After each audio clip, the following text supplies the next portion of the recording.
জনাব তারেক রহমান, আপনাকে আমাদের অনুষ্ঠানে স্বাগত জানাই। আপনি আমাদের শুভেচ্ছা এবং কৃতজ্ঞতা জানবেন। আরো আছেন জাতীয় নাগরিক পার্টির যুগ্ম আহ্বায়ক ডক্টর তাজনুবা জাবিন। ডক্টর তাজনুবা জাবিন, আপনাকে আমাদের অনুষ্ঠানে স্বাগত জানাই। আপনি আমাদের সাথে যুক্ত হয়েছেন, আর সেই জন্য আমাদের কৃতজ্ঞতাও জানবেন। আমি আপনাকে প্রথমেই যে বিষয়টার দিকে আপনার দৃষ্টি আকর্ষণ করতে চাই, সেটা হচ্ছে যে এনসিপি বা এই যে জাতীয় নাগরিক পার্টি কিভাবে বিএনপির শত্রুতে পরিণত হলো, মানে বিএনপিকে কিভাবে শত্রু গণ্য করতে থাকলো। যেমন আপনাদের একটা জনপ্রিয় বয়ান আমরা এরকম শুনি যে আপনারা 15 বছর কোথায় থাকেন, 15 বছর আপনারা পারেন নাই, কিন্তু 15 বছর যে বিএনপি পারে নাই সেটার দায় কিন্তু আমাদের সবার। যেমন এই বৈষম্য বিরোধী ছাত্র আন্দোলন যখন জীবনের ঝুঁকি নিয়ে রাস্তায় এসে দাঁড়ালো, তারা যখন মরতে শুরু করেছিল, আপনিও প্ল্যাকার্ড নিয়ে রাস্তায় দাঁড়িয়েছেন, আপনি একজন পেশাজীবী। আমরাও আমাদের জায়গা থেকে যা করার দরকার তা করতে চেয়েছি, তা করতে চেষ্টা করেছি। কিন্তু বিএনপি যখন করতে চেয়েছে, বিএনপি যখন শেখ হাসিনাকে সরাতে চেয়েছে, তখন আমাদের কাউকে কিন্তু পাশে পায় নাই। এই 15 বছর ধরে সংগ্রামরত, তারপর হচ্ছে বিভিন্নভাবে মজলুম দলটা কিভাবে এনসিপির সবচেয়ে বড় প্রতিপক্ষতে পরিণত হলো। তারা কথায় কথায় বিএনপিকে শ্লেষ করে, বিএনপি পারে নাই, বালুর ট্রাক সরাতে পারে নাই, দৌড়ানি দিয়ে এই আগে যদি দিতেন তাহলে এতদিনে ওরা পলায় যেত। এগুলি বিএনপিকে কেন শুনতে হইতেছে? মানে বিএনপির অপরাধটা কি? এবং সেটা কিন্তু আজকে থেকে না, প্রথম দিন থেকে। এবং বিএনপির অপরাধ আমি সরাসরি দেখি যে বিএনপি একটা নির্বাচন চায় এবং নির্বাচন করে এটা দেখতে চায় যে কারা আসলে কটুক দিতে পারে। আপনি যদি আমাদের একটু বলতেন। এই 5 আগস্টের পরে কিন্তু প্রত্যেকটা ফ্যাসিবাদ বিরোধী শক্তি যার যার ব্যানারে ফেরত গেছে। এখন যখন গণ অভ্যুত্থানটা নিয়ে প্রশ্ন ওঠে, গণ অভ্যুত্থানের ভাগিদার নিয়ে প্রশ্ন ওঠে, সবাইকে কিন্তু সমান সেটার অংশীদার তারা দাবি করে, খুব ভালো কথা। কিন্তু যখন ব্যর্থতা বা কোনো ধরনের জবাবদিহিতার মধ্যে পড়তে হয়, তখন কিন্তু শুধু ছাত্র তরুণদেরকে পড়তে হয় বা এই গুটি কয়েক ছাত্রকে ধরে পড়তে হয় যে, এবং এই শত্রু বা তারা 15 বছরে কিছু পারে নাই, এই কথাটা কিন্তু শুধু ছাত্র তরুণদের পক্ষ থেকে যায় না, তা জনগণের পক্ষ থেকেও যায়। আপনি যদি আপনাদের এই অনুষ্ঠানগুলোর নিচে কমেন্ট গুলা দেখেন, কখনো যদি চোখে পড়ে, এখানে কিন্তু যাদের প্রকৃত অর্থে যাদের অ্যাকাউন্ট আছে, এরকম অনেক মানুষ কিন্তু খুব সুন্দর সুন্দর কথা লেখে এবং কাউকে অ্যাটাক করে না, খুব গঠনমূলক ভাবে কিন্তু লেখে। এটা থেকে কিন্তু আপনারা নিজেরাও বুঝতে পারবেন এবং আশেপাশের মানুষ থেকেও বুঝতে পারবেন যে গত 15 বছরে একটা যোগ্য বিরোধী দল হওয়ার ব্যর্থতা কিন্তু এদেশকে ভুগিয়েছে। একটা সফল বিরোধী দল হওয়ার ব্যর্থতা কিন্তু এদেশকে ভুগিয়েছে। এটা শুধু ছাত্র জনতা হিসেবে আমরা যে বলি যে, বা এনসিপি এই নতুন করে যেটা বলে, ব্যাপারটা তা না। আরেকটা বিষয় হচ্ছে, এই শত্রু বা এই মুখোমুখি দাঁড় করানোর ব্যাপারটা কিন্তু এক দিক থেকে না। আপনি দেখবেন এই যে কিছুদিন আগে এক টক শোতে আমার এক সহ আলোচক বলছিলেন, আমি 90 সালের গণ অভ্যুত্থানের একটা কথা বলছিলাম, উনি বলছেন 90 সালে তোমার বয়স কত ছিল? বেয়াদব, অপরিপক্ক, আদব কায়দা জানে না, তোমাদের বয়সে মানে এক একজনের, আমাদের রাজনৈতিক জীবন বা রাজনৈতিক পথ চলা তোমাদের বয়সের বেশি। এই যে খাটো করে দেখা, এই যে হেয় করে দেখা, তো এটার প্রতিক্রিয়াতেও কিন্তু কিছু কথা চলে আসে। না ডক্টর জাবিন আসেন, আমরা একটু আমার ব্যর্থতা, আমি আপনার প্রশ্নটা আসলে বুঝাইতে পারছি কিনা আমি জানি না। আমার কাছে যেটা মনে হয়েছে যে বিএনপি গত 13 বছর ধরে, স্পেসিফিকলি বললে যে 2012 সালের পর থেকেই বিএনপি এই একটা সরকারের কাছে একটা দাবি জানায় আসতেছে, দরকার হলে সরকারকে বলতেছে ক্ষমতা চাইতে একটা সুষ্ঠু নির্বাচনের কথা বলতে। এবং এইটার মধ্যে কিন্তু বিএনপি কোনোদিন কোনো আড়াল নিতে পারে নাই। বিএনপি কিন্তু কোনো ছাত্রলীগের মধ্যে গিয়ে বলতে পারে না যে বঙ্গবন্ধু মহান নেতা, আমরা সবাই বঙ্গবন্ধুকে ভালোবাসি, এই কথা বলে কিন্তু বিএনপি রাজনীতি করতে পারে নাই। বিএনপিকে রাজনীতিটা করতে হয়েছে বিএনপির কথা বলেই, শেখ হাসিনার এগেইনস্টে কথা বলেই বিএনপি রাজনীতি করতে হয়েছে। তার জন্য মামলা, মোকদ্দমা, জেল, জুলুম যত কিছু করছে, চা খাচ্ছে। বৈষম্য বিরোধী ছাত্র আন্দোলনের নেতারা কিন্তু শেখ হাসিনার বিরুদ্ধে ফেসিবাদী আন্দোলনে গেছে হচ্ছে অনেক পরে, অনেক জায়গার পরে। সেই সময় তাদেরকে আমরা মুক্তিযুদ্ধের স্লোগান দিতে দেখছি, তাদেরকে আমরা বঙ্গবন্ধুর ভাষণ দিতে দেখছি, এবং আমরা দেখছি যে তারা নানাভাবে নানা ধরনের আড়াল নিচ্ছেন। বিএনপি কিন্তু এই সুযোগটা পায় না। আমার প্রশ্নটা হচ্ছে, যেই বিএনপি এত ত্যাগ করলো, এবং তারা কিন্তু সরকারে গিয়া 3 জন মন্ত্রী হয় নাই, 3 জন মন্ত্রী এই বৈষম্য বিরোধী ছাত্ররাই হয়েছে। তারা কিন্তু কোনো কিছু দখল করে না, তাদের একটাই চাওয়া ছিল ইলেকশনে যাওয়া। এবং ইলেকশন যাওয়ার পর থেকে বিএনপিকে কি শুনতে হয়েছে আপনাদের কাছ থেকে আপনি দেখেন। আমি ছোট করে একটু বলি, আমার মাফ করবেন, আপনাদের কাছে শুনতে হয়েছে বিএনপি নাকি আওয়ামী লীগকে পুনর্বাসন করতেছে। বিএনপি নাকি আওয়ামী লীগকে নিয়ে আসতেছে। আওয়ামী লীগ দিয়া বিএনপির নেতারা যেভাবে ক্ষতিগ্রস্ত হয়েছে তার 100 ভাগের 1 ভাগ বাংলাদেশে কেউ হয় নাই। এরপরও বিএনপি কেমনে শত্রু হইলো এনসিপির, এইটার কারণটা কি? মানে বিএনপি কে ক্ষমতা থেকে ঠেকানোটা কেন এত জরুরি হয়ে পড়লো? এখানে এটা শত্রুতার প্রশ্ন না খালেদ ভাই। এই যে কেন শুধু সুষ্ঠু নির্বাচনই চেয়েছিল, নির্বাচন কেন্দ্রিক রাজনীতি তারা করেছে। এই যে হাসিনা কিভাবে এই 3টা অবৈধ নির্বাচন করে ফ্যাসিস্টের সাম্রাজ্য টিকে রেখেছিল, তাদের রাজনীতিটাই ছিল নির্বাচন কেন্দ্রিক। কারণ নির্বাচন হলেই শুধু গণতন্ত্র হবে, গণতন্ত্র ফিরে আসবে, এটা তাদের একটা রাজনৈতিক একটা চালের, এটা বা তাদের কি বলবো আমি, পরিকল্পনার ভুল বলবো, যে তারা সবসময়, আপনিই বলছেন যে তারা সবসময় সুষ্ঠু নির্বাচনই চেয়েছে।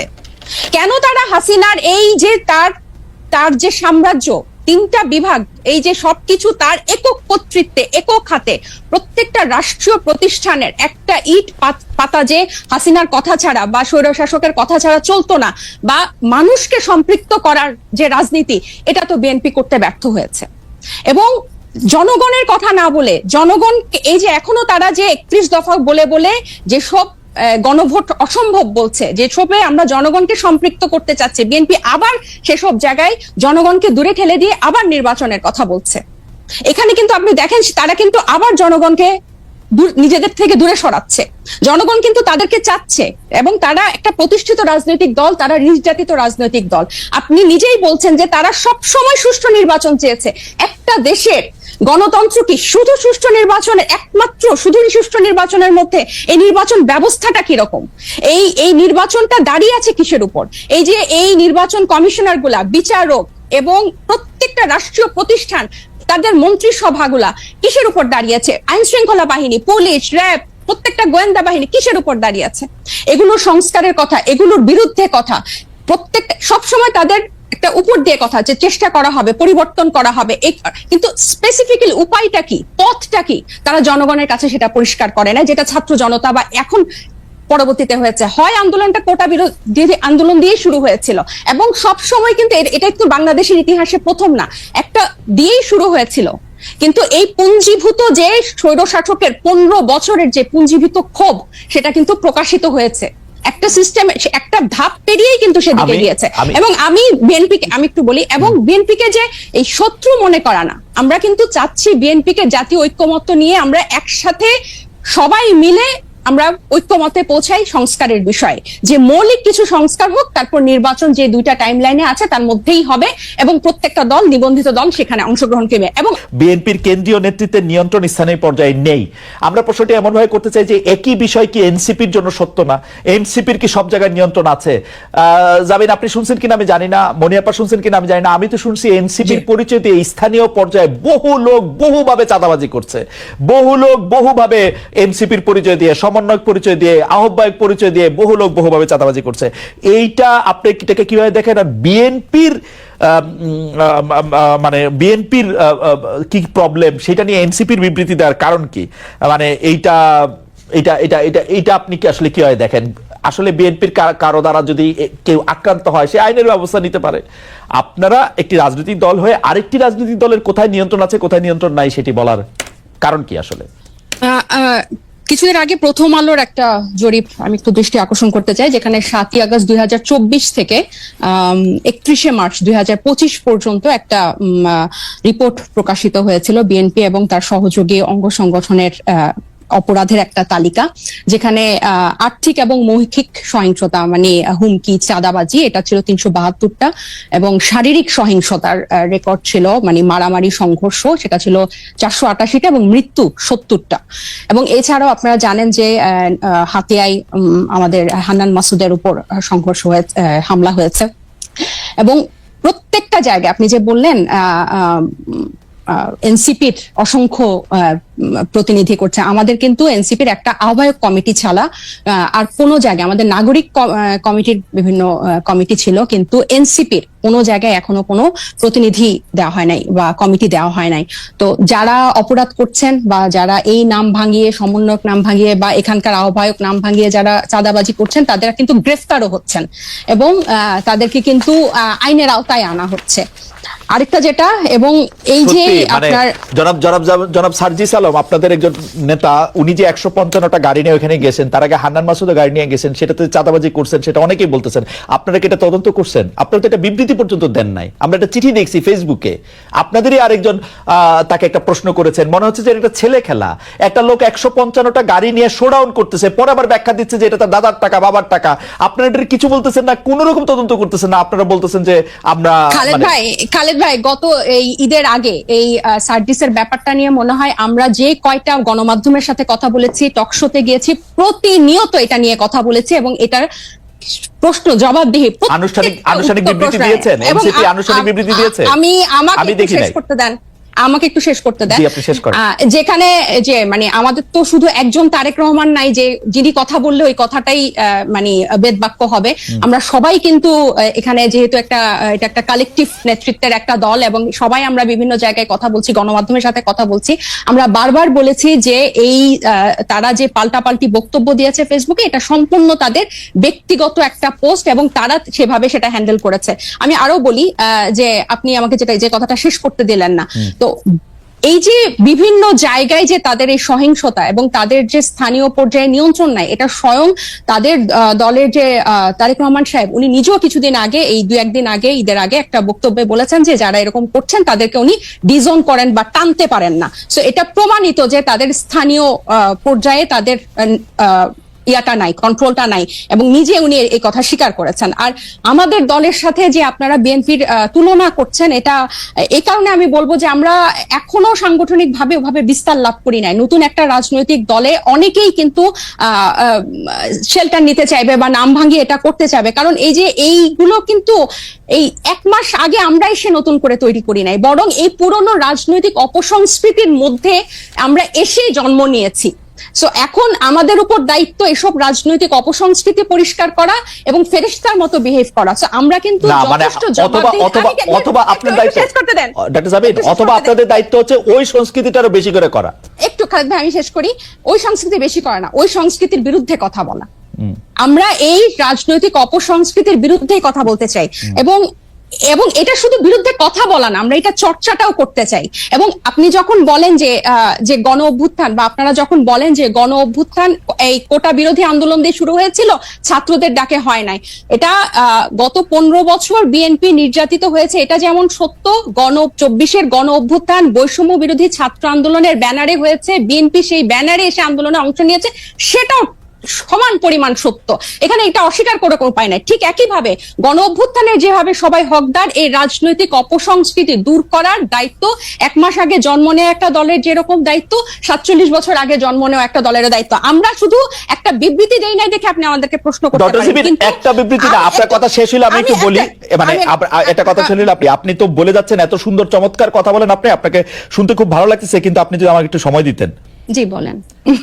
আপনি বলতেছেন একটা বিবৃতির কথা। আপনি একটু খেয়াল করে দেখেন, আপনারা 5 স্টার হোটেলে ইফতারি কোথায় করলেন, কে আপনাদের চাঁদা দিল, সেই বিবৃতি সেটা আপনারা বিবৃতিতে জানান নাই। আপনারা রূপায়ণটার মধ্যে 2টা বিল্ডিং ভাড়া করে কেমনে থাকতেছেন, আপনারা এই 8 মাসে আপনারা এটা জবাব দিতে পারেন নাই। আপনাদের শোডাউন করলেন কোত্থেকে গাড়িতে, এটার জবাব আপনারা বিবৃতিতে দিতে পারেন নাই। আপনারা কেন হাসনাত আব্দুল্লাহ হঠাৎ করে বললো আর্মি তাদেরকে ডাইকা নিয়ে বলছে আওয়ামী লীগকে রাজনীতিতে আসতে দিতে হবে, তারপরে আপনারা এটার নিয়ে কিন্তু কোনো একটা দলগত অবস্থান আপনারা জানান নাই। আপনারা বিবৃতি দেন না এমন না, কিন্তু আপনারা কিন্তু বিবৃতি দেন। জনাব নাহিদ ইসলাম এবং আপনাদের মিডিয়া সেলের পক্ষ থেকে আমরা অনেক বিবৃতি পাইছি, এগুলি ব্যাপারে আমরা কোনো বিবৃতি পাই নাই আনফরচুনেটলি। টক শো থেকে আপনি কথা কইলেন, এখন আপনার কথাটা কি আমরা শুনবো, নাকি আপনার একটা পার্টির বিবৃতি আশা করবো? আপনি নতুন রাজনৈতিক বন্দোবস্তের কথা বলতেছেন, একটা নতুন, আপনি আমাকে দেখাইতে পারবেন যে এনসিপির সাথে বিএনপির কি তফাৎ, এনসিপির সাথে জামায়াতের কি তফাৎ? কোন জায়গা দিয়ে আপনারা একটা তফাৎ করতেছেন, আরেকটা জায়গা দিয়ে একটা নতুন বন্দোবস্ত আনছেন? একটা উদাহরণ দেখান একটা নতুন বন্দোবস্তের। আচ্ছা খালেদ ভাই, বিবৃতি দিয়েই যদি এসব অপসংস্কৃতি বা এসব ব্যাপার থেকে মুক্ত হওয়া যেত, তাহলে বোধহয় বিবৃতি দেওয়া হতো। আমরা কোন কোন বিষয়ে বিবৃতি দিয়েছি আপনি নিশ্চয়ই সেটা যেহেতু খেয়াল করেছেন, আপনি খেয়াল করে থাকবেন। এই সব ব্যাপারগুলা বিবৃতি দিয়ে দায়সারা ভাবে ফেরানো যাবে না। এগুলোকে জনগণের কাছে পরিষ্কার করতে হবে। এবং অর্থনৈতিক স্বচ্ছতা আমাদের রাজনৈতিক দল জন্ম নেয়ার আগে থেকে আমাদের অন্যতম প্রায়োরিটি। শুধু বাংলাদেশে কোন রাজনৈতিক দলের এই গত 53 বছরের রাজনৈতিক সংস্কৃতিতে অর্থনৈতিক স্বচ্ছতা কখনো কোনো রাজনৈতিক দল দেখায় না। এবং আমরা জন্ম নেয়ার আগে থেকেই এই আলোচনা, আপনি যে 8 মাস বললেন, জন্ম নিয়েছে 1 মাস আগে, এর আগে থেকে আমরা যখন এই প্রক্রিয়ার মধ্যে ছিলাম, এটা ছিল আমাদের অন্যতম প্রায়োরিটি। আপনার একটা জিনিস, একজন ব্যক্তি একটা রাজনৈতিক দলের একজন দুজন কিছু করবে, সেটাকে ডিফেন্ড করে একটা বিবৃতি দিয়ে কিন্তু ব্যাপারটা থেকে দায়সারা হওয়া যাবে না। বরং আমাদের হোমওয়ার্কটা হচ্ছে, আমাদের কর্মযজ্ঞটা হচ্ছে এই জিনিসটা কিভাবে স্বচ্ছভাবে মানুষের কাছে পরিষ্কার করা যায়, যাতে এটাই হচ্ছে আমাদের বিএনপি এবং জামাতের থেকে আমাদের পার্থক্য। বিএনপি এবং এই যেসব রাজনৈতিক দল স্টাবলিশ ছিল, তারা কি শোডাউনের রাজনীতি করে নাই? তারা কি পেশি শক্তি দেখায় নাই? তারা কি আর্থিক প্রভাব প্রতিপত্তি দেখায় নাই বিভিন্ন জেলায়? এটা তো আপনি অনেক অভিজ্ঞ, আপনি অনেক বছরের আপনার অভিজ্ঞতা। আমি বলি, আমাকে শেষ করতে দেন যে এখন এটা থেকে আমরা ডিফারেন্ট কিভাবে হব, যে এগুলোকে আমাদেরকে চেক করতে হবে। বিবৃতি দিয়ে কিন্তু এখান থেকে দায়সারা ভাবে আমরা মুক্তি পেতে পারবো না। এগুলোকে আমাদের অ্যাড্রেস করতে হবে, এগুলোকে ফ্লেক্সিবল করতে হবে, কিভাবে জনগণের কাছে পৌঁছানো যায়। এবং এই ইফতারের কথা এবং রূপায়ণ টাওয়ারের অর্থের কথা আমরা বারবার বলেছি, সেটা টকশো অন্যতম মাধ্যম বাংলাদেশের পরিষ্কার বিবৃতি দিতে কি অসুবিধা? বিবৃতি দিতে কি অসুবিধা আপনাদের? বিবৃতি দিতে কি অসুবিধা?